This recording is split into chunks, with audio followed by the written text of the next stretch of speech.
As an Agana practitioner, I will teach you to avoid the ground because it has its limitation.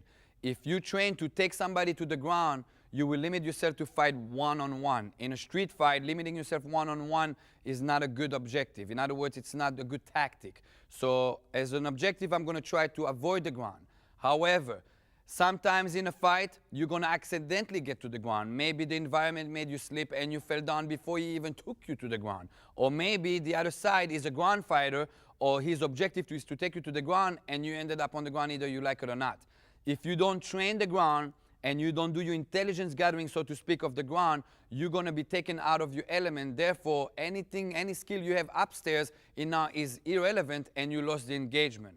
So you're going to have to cross-train and understand the ground. You're going to have to understand how a grappler operates. You're going to have to understand positioning. You're going to have to understand arm bars, chokes, leg locks, so you know how to defend against. How can you defend against something that you don't know? So on an intelligence gathering, the Agana system has done research to understand ground fighting. Now, after doing that research and cross-training with other systems, we have come up with a set elements how to survive the ground, damage the opponent, and get back up as fast as possible so I can get back into the fight tactically. And I'll explain.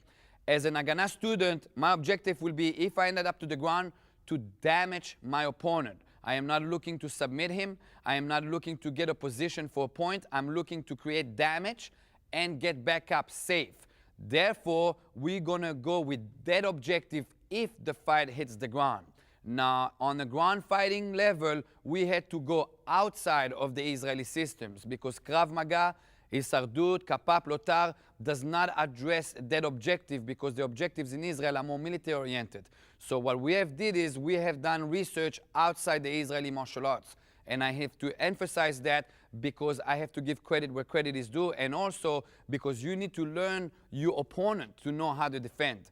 It is no secret. By now, everybody knows in the fighting world, Brazilian Jiu-Jitsu is a dominant style in ground fighting. Therefore, we went to research that through seminars, through private instruction, and we did a research. How do those people fight? And we went into the Sambo. In other words, we went to the Russians, and we saw how do they fight.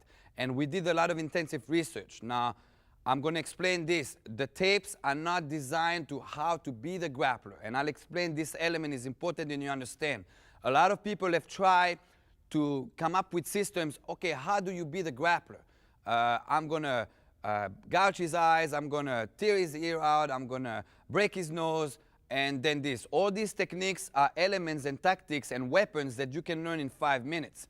But the ground fighters have been ground fighting for 10 years, and they're very good on the ground. What makes you think that they can learn those techniques in 5 minutes? And then you're basically fighting the same tactics plus their experience of 10 years. So our approach has been different in the sense of I am not going to try to teach you to be the grappler. I'm going to try to teach you to understand a grappler. So you know what to expect, so you know where to go and you know where not to go.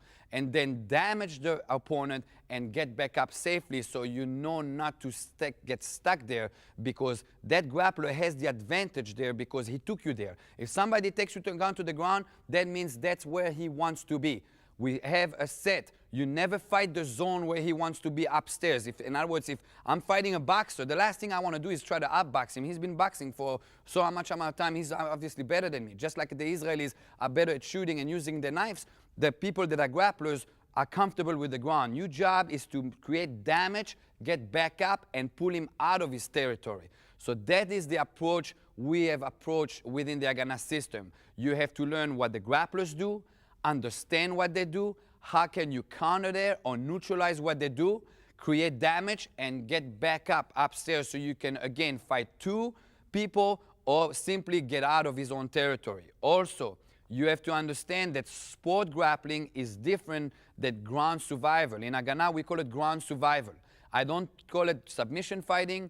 I don't even call it ground fighting. It's ground survival. Why? I need to survive that engagement and get back up.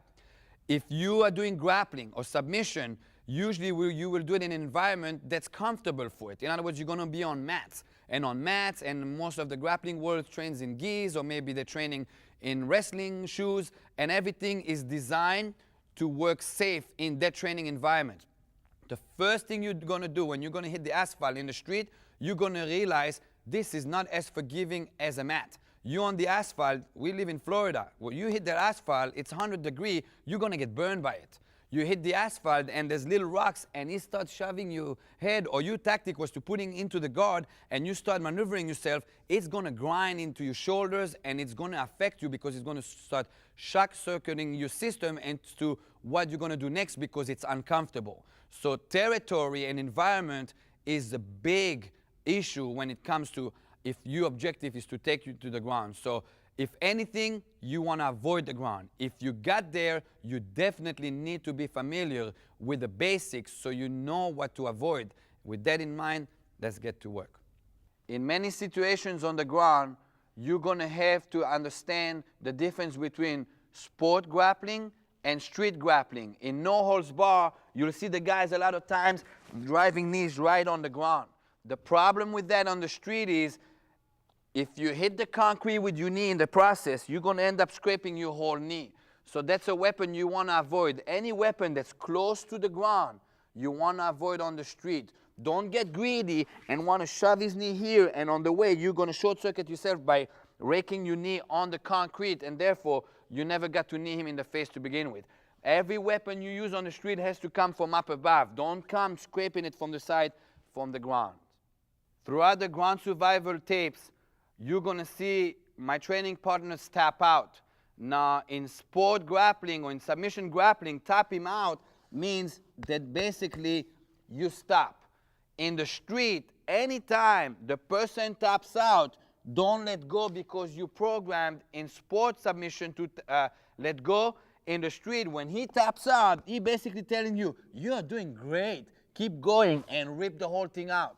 So it is important that the training while you train with your partners is safe, but it is important that in the street you don't go, oh, he's tapping out and let go, and then he attacks you again. Anytime he taps out on the street, he's giving you a compliment. You're doing great, keep going.